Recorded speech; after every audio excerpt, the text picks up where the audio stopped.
자, 한반도 주변 문제. 요즘 만나는 사람들마다 저 방송 뛰느라고 바쁘잖아요. 근데 의원님 전쟁 나는 거 아니에요?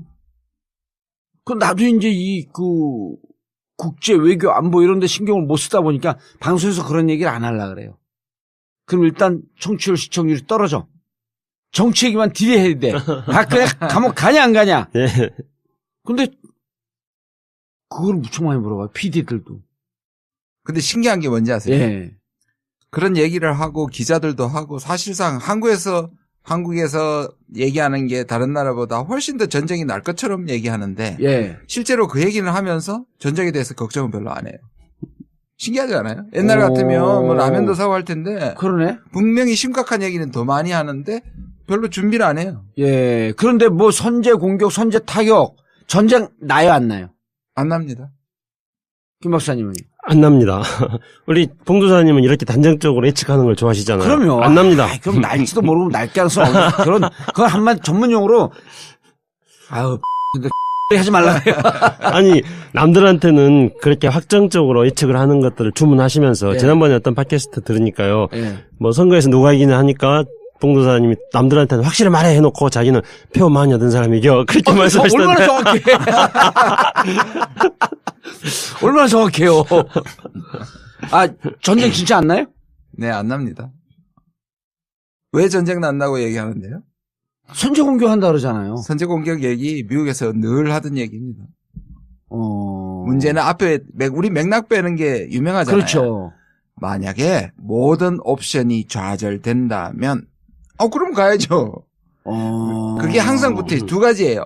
모든 옵션은 테이블 위에 있다는 거 항상 하는 거고 그 다음에 그중에 모든 옵션을 써보고 다 소진되면 그다음에 전쟁은 그럼요. 그 얘기는 원칙론의 수준에 불과한 거예요. 우리가 옛날에 외국 간다 그럴 때 조중동기 보솔론이 외국 간다 그럴 때 그때 어느 학자가 이런 얘기를 하더라고요. 성경에도 이런 얘기가 있다는 거예요. 어리석은 자들은 하나님이 없다고들 한다. 그렇죠. 네. 어리석은 자들은 하나님이 없다고들 한다. 네. 그 거두절미하는 거예요. 성경에 봐라. 하나님은 없다. 앞들 딱 자르고 하나님 없다. 이렇게 나와 있지 않냐. 이게 외국의 전형적인 예라면서 누가 한번 얘기를 해줬는데 모든 옵션이 다 소진되고 다 좌절됐을 경우에 선제 공격한다. 물론 여기서 하나 우리가 이제 해야 되는 분위기는 뭐냐면 지금 기싸움이 치열하게 일어나고 있잖아요. 미중 간에도 기싸움이고 예. 한미 간에도 사실상 기싸움이에요. 왜냐하면 정권이 바뀌지 않습니까? 그리고 미국도 정권이 바뀌었지 않습니까? 심지어 장관들만 지금 뽑아놨지 트럼프가 그 밑에 사람들을 안 뽑아놨지 않습니까? 그래요? 지금 원래 우리나라 그런 거 잘 몰라요, 우리도. 지금 원래가 다 가도록 차관이나 국장급을 뽑을 수 있을지는 모르겠어요. 사실상 우리가 아는 몇몇 사람들 빼놓고는 실무를 담당할 사람들은 전부 오바마 때 사람들입니다. 그대로 있는 거예요? 그대로 있는 거예요. 그러니까 이 사람들과의 또 기싸움과 트럼프의 기싸움이 있단 말이에요. 그러다 보니까 또 트럼프는 오바마 때 사람들하고 또 오바마하고 자기를 비교하잖아요. 그래서 예. 오바마가 훌륭하다. 오바마가 했던 건 안 하겠다. 자기가 받은 거는 메스다. 완전히 엉망진창을 받았다. 이렇게 얘기하고 있으니까. 트럼프가? 예. 인간 자체가 메신지 모르고. 그러니까 뭘 하고 싶으냐 하면 뭔가 심각하다 지금. 지금 과거는 오바마 같은 유약한 인간하고 난 다르다 하는 걸 밝히기 위해서 레토릭 차원에서 상당히 강하게 보이는 거죠. 그것과 지금 여기가 이제 연결시키는 거죠. 그리고 또 미중도 지금 기싸움하고 있고 그다음에 한미도 기싸움하는데 왜냐하면 한국에서 정권이 바뀔 가능성이 매우 높으니까 미국은 여기서 뭔가 단단하게 자기들이 아주 강하게 보이려고 하고 있는 것이 보이는 거죠. 예. 해마다 봄이 되면은 한반도에서는 전쟁의 맞아요. 분위기가 무르익는다고 떠드는 사람들이 많이 생깁니다. 해마다 독수리 훈련, 키 리졸브 훈련. 예. 그리고 독수리 훈련, 키 리졸브 훈련을 왜 3, 4월 달에 하는가? 그는 미국은 우리나라하고 회견연도가 다릅니다. 그래서 10월 달부터 회견연도가 시작되거든요. 예. 그러면 이제 2월, 3월 달부터는 미국 내에서 국방 예산을 확정하기 위한 하원에서 예산을 다루니까 하원에서 청문회 같은 것들이 많이 진행됩니다. 그래서 항상 한번 생각해 보세요. 우리 3, 4월 달에, 2, 3월 달에 한반도에서 전쟁이 일어난다. 무슨 이렇게 전쟁에 대한 어떤 우려 같은 것들이 없었던 해가 있었는가? 항상 있었습니다. 그런 게 이제 우리가 일반적으로 봐야 될, 왜 이 3, 4월 달, 왜 한반도에 보면 항상 전쟁과 함께 이야기되는 건가. 이걸 좀 봐야 될 배경입니다. 예. 그리고 이제 한 가지만 또 더 말씀드리자면은, 지금, 김정인 교수님도 말씀하셨습니다만은, 선제 공격론 이야기하는 사람들은 미국 내부에서 뭐 싱크탱크라든가 또는 의회에 있는 사람들 중심으로 해서 이야기가 됩니다. 미국이야말로 미국 헌법, 수정헌법 2조에 따라 가지고 표현의 자유가 완벽하게 보장되어 있는 나라 중에 하나인데, 뭐 싱크탱크라든가 의회에 있는 사람들이 북한 저 골치 아프니까 선제 공격하자 이런 말 뭐 얼마든지 자유롭게 할 수 있습니다. 그런데 정작 미국의 이 선제 공격을 할 수 있는 권한을 진 사람들이 선제 공격에 대해서 말한 적 없습니다. 예를 들어서 누가 쥐고 있어요? 뭐 예를 들어서 미국 정부에 있는 사람들 있지 않습니까? 대통령부터 시작해가지고 국방장관이라든가 NSC라든가 국무장관이라든가 이런 쪽. 그러니까 아까 이제 김지훈 교수님 말씀한 것처럼 해봐야, 그러니까 틸러슨 국무장관이 만약에 북한이 선을 넘으면 미국을 공격하게 되면은 그럼 우리가 그 전에 선제 공격하겠다. 에이, 공격했는데 공격 안 하면 바보지 그거는. 그렇게 말하는 거예요. 네. 그리고 이제 뭐 all option on the table. 그러니까 모든 all options on the table. 모든 옵션들이 테이블에 있다는 말은 모든 선택지는 다 테이블 위에 예, 있다. 그러면서 미국 사람들 하는 이야기는요. 여기에는 경제적 수단부터 시작해가지고 군사적 수단까지를 테이블에다 다 올려놓은 거다. 대화까지. 그렇죠. 대화까지 포함되는 예. 거예요. 그래서 심지어 어떤 이야기를 하고 있냐면요. 작년에 트럼프가 대통령 선거할 때 김정은하고 햄버거 먹겠다. 그러면서 대화하겠다. 이렇게 말한 적이 있었습니다. 그것도 옵션 중에 하나. 당근이죠. 그것도 옵션이죠. 그리고 군사적으로 선제 공격이라든가 이렇게 강한 이야기가 나오는 것을 트럼프는 즐기고 있습니다. 왜냐면은 우리가 지난번에 김지훈 교수님이랑 같이 이 전국구에서 트럼프 당선됐던 시절에 이 방송을 하지 않았습니까? 예. 그때 트럼프의 핵심적인 특징으로 우리가 이야기했던 게 뭐였습니까? 트럼프는 자기 패를 안 까고, 그다음에 거래를 하고, 상대방이 패를 깔 때까지 기다린다. 예, 그리고 또 거래를 하기 위해서 일단은 미치광이 광인 행동을 한다고 했지 않습니까? 그러니까 공격을 북한한테 선제 공격한다고 막 떠드는 것들에 대해서 트럼프는 즐기고 있는 거죠. Man of distraction. 산만한 사람. 네, 기억하시네요. 그럼요. 네. 그렇게 떠들므로써 그게 북한에 대해서 내가 너를 공격할 줄 모른다는 그런 어떤 암시를 줌으로써 북한이 패를 까게. 그렇죠. 그게 있고 그다음에 이게 또 중국에 대해서도 패가 되는 겁니다. 이렇게 떠들므로써 중국 너희들이 북한에 대한 압박을 계속 쓰지 않으면은 우리는 북한을 공격할 수 있다. 이런 식으로 일단은 패를 지금 패가 아니라 포석을 놓고 있는 겁니다. 예. 근데 그렇게 미국에서 포석을 놓는데 한국에서는 또 막 무슨 뭐 전쟁 어쩌고 저쩌고 하는 이야기가 나오는 거죠. 아니 옛날 5.1장 가면요. 장돌뱅이 북치고 장구치고 노래까지 부르는 사람이 막 소란하게 굴잖아요. 그런 사람들이 저게 무슨 잔치 났나? 그럼 모이거든? 네네. 이게 낚은 거예요. 그러면 막 하게 되면 자, 그때 딱 약을 해놓지. 그런 사람들이 북치고 장구치고 그럴 때, 저거 뭐 있나로 주머니를 들썩썩 하면서 자기 돈을 꺼내보는 거야. 저 살 물건이 있나 없나. 이렇게 패를 깔 때까지 장돌뱅이는 소란스럽게 분위기를 만들고 있는 중이다. 네, 맞습니다. 뭐 청취자들 분들께서는 알고 있는 수도 있는데 지금 교묘하게 보수 언론이나 한국의 보수파들이 속이고 있는 것이 이 선제 공격과 예방 공격입니다. 선제 공격과 이건 완전히 다른 겁니다. 예. 선제 공격은 말씀하신 것처럼 또는 틸러슨이 얘기한 것처럼 미국의 고위 공직자들이 이런 공개적인 장소에서 반드시 얘기하는 것은 선제 공격입니다. 예. 그러니까 예방 공격이 아닙니다. 이건 뭐냐면 북한이 선을 넘으면 다시 말해서 저쪽에서 공격 징후가 확실할 때 그 직전에 먼저 때리는 거거든요. 이거는 국제법으로도 허용이 됩니다. 그걸 preemptive strike이라고 그럽니다. 예. 그러니까 이거는 당연히 그리고 전쟁 전황에 유리한 점을 차지하기 위해서 반드시 해야 되는 거고요. 우리도 할 수 있으면 해야 되는 겁니다. 그건 전쟁이 임박했을 때 하는 거고요. 그런데 예방 공격이라는 게 있습니다. 예. 94년에 기억나십니까? 그래서 누굽니까? 94년에 그 북한 영변을 때리겠다는 거 있었죠. 그러다 마지막에 경수로 주냐 뭐냐 하면서 협상으로 그렇죠, 끝났던 그렇죠. YS 시절에. 이 YS 시절이죠. 북한은 뭐라 했냐면 그때 이제 불바다 만든다고 막 했었죠. 그때가 예방적 공격입니다. 그건 뭐냐면 살짝 가서 영변만 때리겠다는 겁니다. 그러니까 이거는 미국이 먼저 공격을 하는 거죠. 전쟁을 일으킬 가능성을 하고 하는 겁니다. 이거는 국제법으로도 허용되는 게 아닙니다. 그런데 한국에서는 뭐냐면 이 예방 공격을 선제 공격으로 얘기하고 있단 말이에요. 그런데 예방 공격도 살짝 영변만 때리고 오면 북한이 가만히 있나요? 그러니까요. 그러니까 이거는 우리가 전쟁을 거는 겁니다. 거는 거죠. 그리고 이거는 굉장히 북한은 1000발 있는 미사일을 1000발이나 되는 미사일을 다 날릴 가능성이 있는 거죠. 그러니까 이 얘기가 나왔을 때 얼마 전에 북한이 4발을 날렸잖아요. 예. 일본 쪽으로. 예. 니들 해봐. 그럼 우린 다 날린다는 걸 보여주는 거거든요. 그런데 이거는 뭐하고 또 연결이 돼 있느냐 하면 한 말씀만 더 드리면 뭐냐면 박근혜와 이명박 박근혜가 강경론 한 게 맞았다는 것을 얘기하는 겁니다. 그럼 이 국내 지금 대선을 앞두고 보수파들이 그동안의 대북 정책 안보 논리가 틀리지 않았다. 북한 저기는 때려야 된다. 미국도 우리하고 동조한다. 필요하다면 저렇게 계속 까불면 때린다. 지금 이거를 하고 있는 국내 정치적 목적도 있는 것이죠. 근데 재밌는 거는 근데 예방 공격의 가능성도 있어요? 없습니다. 예방 공격의 가능성이 없다고 지금 미국의 전문가들이라든가 미국 언론에서 이야기하고 있습니다. 그리고 예방 공격이 더 위험한 거네. 더 위험한 거죠. 그리고 그거는 국제적으로 허용되지 않는 거고요. 그 CNN이나 국제적으로 허용되지 않는 않는 거예요? 겁니다. 예. 선제 공격은 허용이 됩니다. 왜냐하면 예. 자기들 공격받는 위협이 있으니까. 예. 근데 예방 공격은 안 됩니다. 그리고 CNN이나 뉴욕타임즈 같은 아니 경우에는 잠깐 지금, 그쪽 예. 넘어가기 전에 이 선제 공격이라고 하는 것은 이른바 우리가 KAMD 그 전에 킬체인이라고 그러잖아요. 맞습니다. 지상에서 공격의 징후가 확인할 때 미리 파괴하는 킬체인이 이른바 선제 공격이죠. 그렇죠. 그런데 지금 현재 미국 측에서는 이 선제 공격도 쉽지 않다. 그런 이야기들이 계속 나오고 있습니다. 왜 그러냐면은 최근에 북한이 미사일 발사한 것들 보면은 이동식 발사대에서 쏘잖아요. 그렇죠. 무한궤도.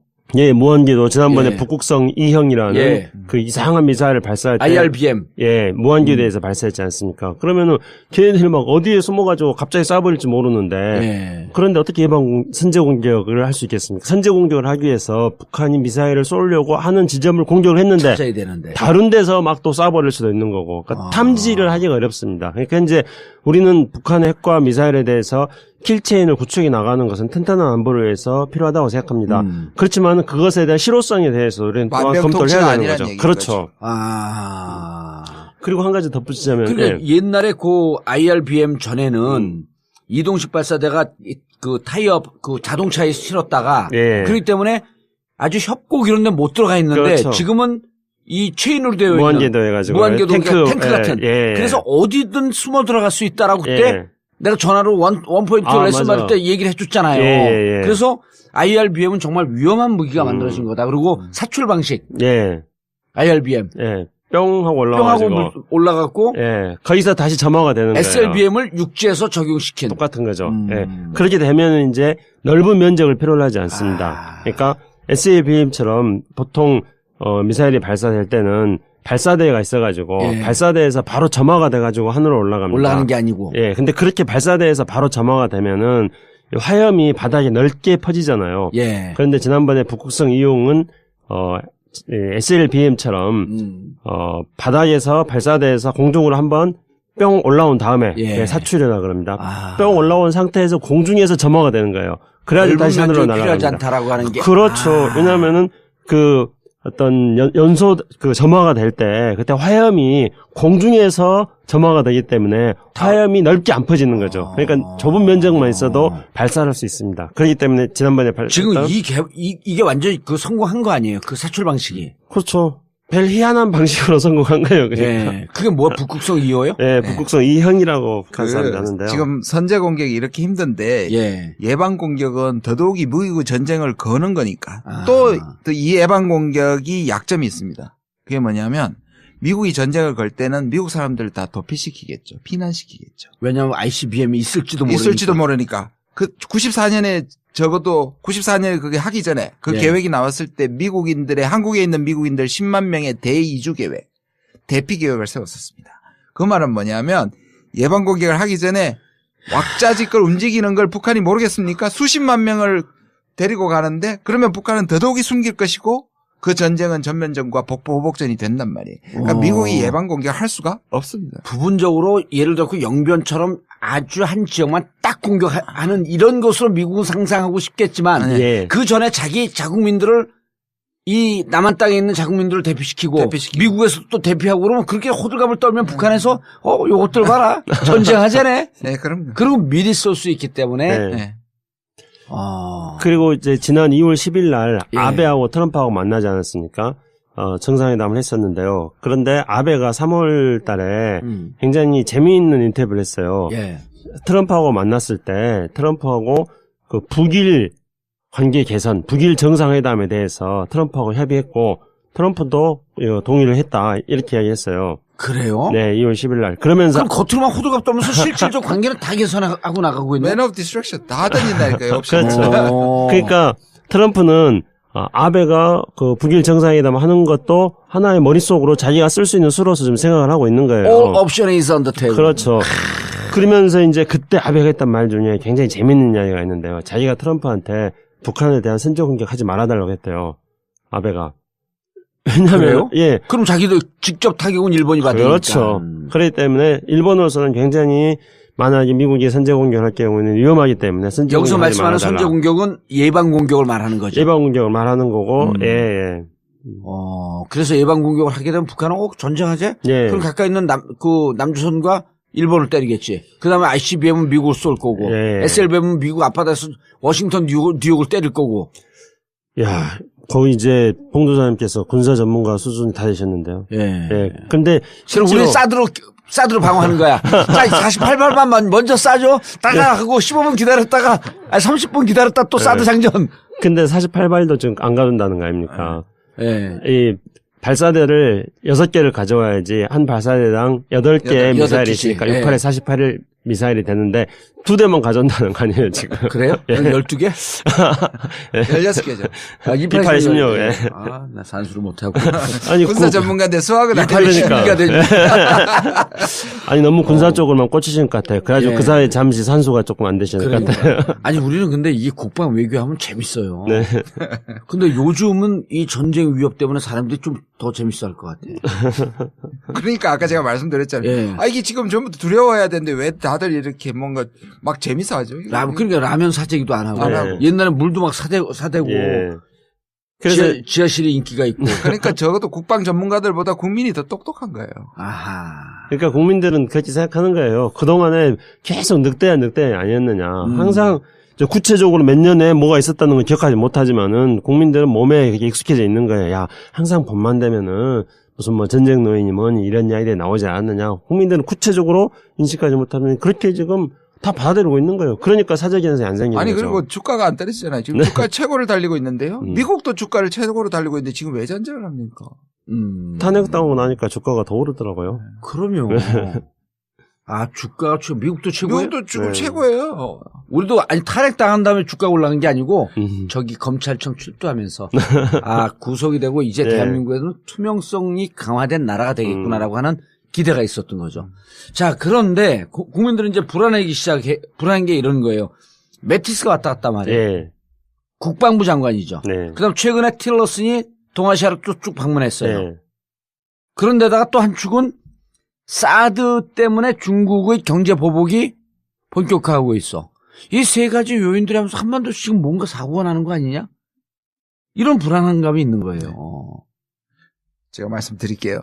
이게 매티스도 네. 얘기를 해야죠. 매티스는 네. 왔다 간 거야 도대체. 마이크 플린이라는 사람을 기억하십니까? 사실 대선 기간 동안에 딱 붙어서 외교 안보의 멘토였습니다.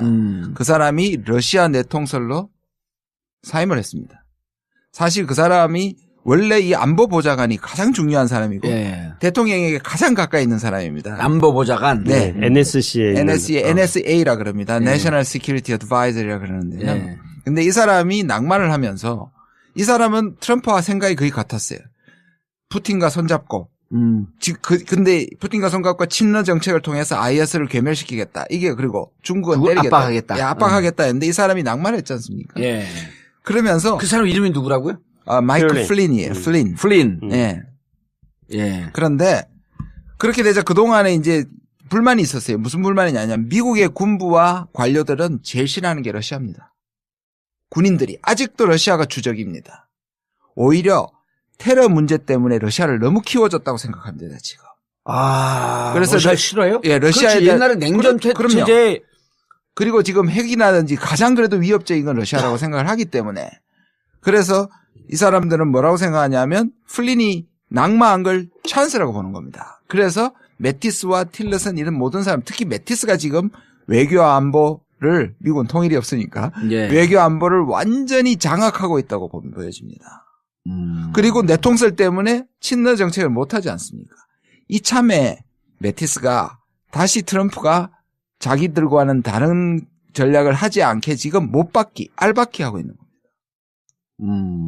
그러니까 군부가 입김이 세지고요. 예. 사실 국방장관이 국무장관이나 안보보좌관보다는 외교안보 정책에 영향력이 작았는데 하위 개념일 거 아니에요. 하위 개념이죠. 중요한 사람이긴 예. 하지만 그러나 이번에 굉장히 특이하게 군부의 입김이 또 트럼프가 군부를 좋아하지 않습니까? 이럴 수도 있고 저럴 수 있다 하는 사람 되게 싫어하고 말하면 행동에 옮기는 행동형 사람들. 사람 좋아하는데 일하는 사람들. 예. 그런데 외교 정책에 있어서 트럼프가 어디로 튈지 모르니까 오히려 매티스는 트럼프를 의식해서 지금 상당히 군부의 입김을 가지고 하고요. 그 반영이 뭐냐면 물론 트럼프도 국방비를 많이 늘리는데 이번에 국방비를 거의 9%, 10%를 늘렸습니다. 그 늘린 게 얼마냐면 540억 불이에요. 그럼 몇 조예요? 우리나라 따지면? 한 60조 되죠. 와. 늘린 게 9% 늘린 게 60조인데요. 예. 우리나라 예산의 15%네. 근데 국무부 예산이 얼마인지 아세요? 390억 밖에 안 됩니다. 올린 것보다 국무부 예산이 더 적어요.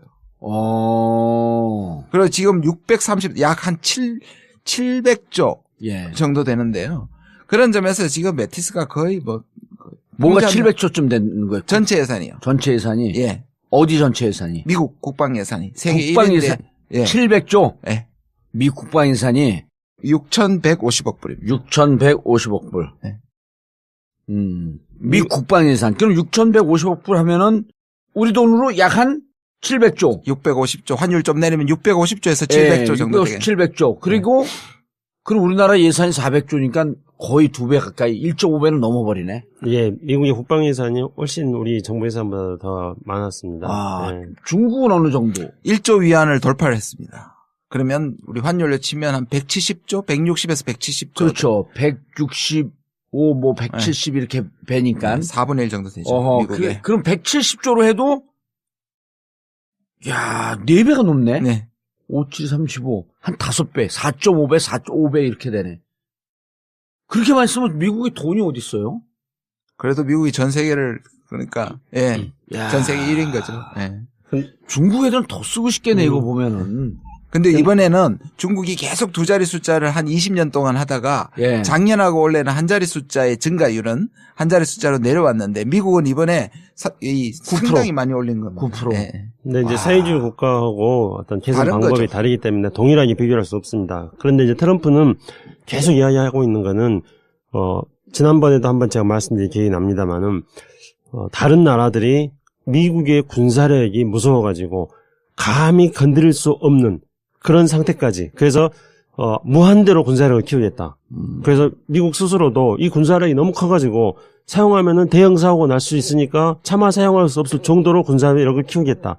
이렇게 지금 트럼프가 이야기하고 있습니다. 그래서 이번에 트럼프 정부에서 예산을 올렸는데 바로 이제 김지훈 교수님 말씀하신 것처럼 국방 예산만 대폭 줄이고 그 국무부 예산은 또 대폭 줄였거든요. 아, 국방 예산은 대폭 늘리고 국방 예산은 대폭 늘리고 줄이고. 국무부 예산은 줄이고요. 그러니까 국무부는 우리나라 따지면 외교부란 말이에요. 예. 그러니까 예를 들면은 뭐 지금 한국에 뭐 첨단 무기다 그래가지고 미국의 전략 자산들 뭐 예. B1, B2 뭐 이런 것들이 막 오지 않습니까? 항공모함도 오고 칼빈슨 뭐 항공모함도 오고 그러면은 이제 뭐 B1, B2 비교를 하자면은 예. 국방부 예산에서 B1, B2에서 꼬리 떼고 날개 떼면은 뭐 국무부 예산 된다 이렇게 자조적인 말을 할 그런 정도로 국방부 예산이 훨씬 더 많이 씁니다. 그건 우리나라도 마찬가지입니다. 국방부 예산에서 F-15기에서 꼬리 떼고 날개 떼면은 통일부 예산 됩니다. F-15기 한 대에서. 외교부 예산, 그리고 국무부 예산은 어느 정도라 그랬어요? 아까. 국무부 예산은 지금 390억. 그러면은 20분의 1이 되는 거네요. 390억이면. 그렇죠. 그렇죠. 뭐 그렇죠. 20분의 1보다는 한 15분의 1 정도. 그렇죠. 야, 이번에 9% 올린 게 진짜 국무부 예산이네. 국무 예산을 훨씬 넘죠. 540억 불을 늘렸으니까 예. 전체 예산보다 증가분이 더 많은 거죠. 근데 한 가지는 짚고 넘어가야 됩니다. 뭐냐 하면 미국은 3월에 이렇게 대통령이 던지면 10월에 가서 결정이 되고 그 사이에 엄청나게 의회와 힘겨루기를 해가지고 이게 통과될지는 장담을 못 하는 거죠. 이건 지금 대통령이 던진 예, 거고 던진 거예요. 이렇게 하겠다. 아니, 처음 아. 던진 겁니다. 자기 한 얘기도 있으니까. 지금 말씀하신 것처럼 강력한 국방을 하겠다 했으니까 네. 보여주는 것이죠. 헬스장 가면요. 몸 계속 키우는 미련한 놈이 있어요. 그 왜 몸 키우냐 그러면은 너무 몸집이 커갖고 아무도 나한테 덤비지 못하게. 딱 그거예요. 예. 예, 그리고 트럼프의 계속 생각이 딱 그래 그거예요. 점점 하다 예. 여기다가 주사도 나요. 막 호르몬 주사도 넣고. 그럼 나중에 어떻게 되는 줄 알아요? 운동을 한 일주일 못해. 그럼 벼랑하게 그게 살이 되면서 돼지가 돼버려. 아무짝에도 쓸모없는. 아니 그렇게 몸집을 키워갖고 국방 예산을 키워갖고 자기들도 어찌할 바 없는 그 짓을 왜 하는 거 이거? 그 미국 군대 같기도 하고 한국 군대 같기도 한데요. 약간 뭐 첨단 무기는 다 사 먹으려고 그렇지 않습니까? 우리나라도 그러죠. 네. 우리나라도 국방 예산 계속 키우고 있는 거 아니에요? 그렇죠. 예. 우리나라니까 그 기본적으로 심리가 새로운 무기면은 무조건 다 이렇게 사고 싶은 그런 심리가 있어가지고요. 그래서 그 초등학생들, 중학생들이 보면은 어떤 자기한테 꼭 필요한 걸 사려고 하는 게 아니라 자기한테는 필요도 없지만은 그냥 제일 좋아 보이는 것들 좋아 사려고 보이는 하는 거. 새로 나온 거. 심리하고 똑같이 우리나라 국방을 담당하는 사람들이 하여튼 한국적 상황에 맞지 않는 거라도 무조건 좋은 곳이면 돈 들여서도 사자 이렇게 하다 보니까 이제 국방 예산이 많이 늘어나고 있습니다. 물론 우리가 여러 가지 안보적인 상황 속에서 꼭 필요한 무기들을 도입하고 그러니까 왜냐하면 우리 군대를 현대화시켜야 된다는 것. 소수 정예의 첨단 군대를 만들자는 게 우리 국방 계획의 목표였습니다. 그러면은 소수 정예의 첨단 군대를 만들려 한다면은 장비를 현대화시키고 인력은 줄이고 이런 방향으로 가야 되거든요. 예. 그럼 장비를 현대화시키는 과정 속에서 국방 예산이 소요가 증가할 수가 있습니다.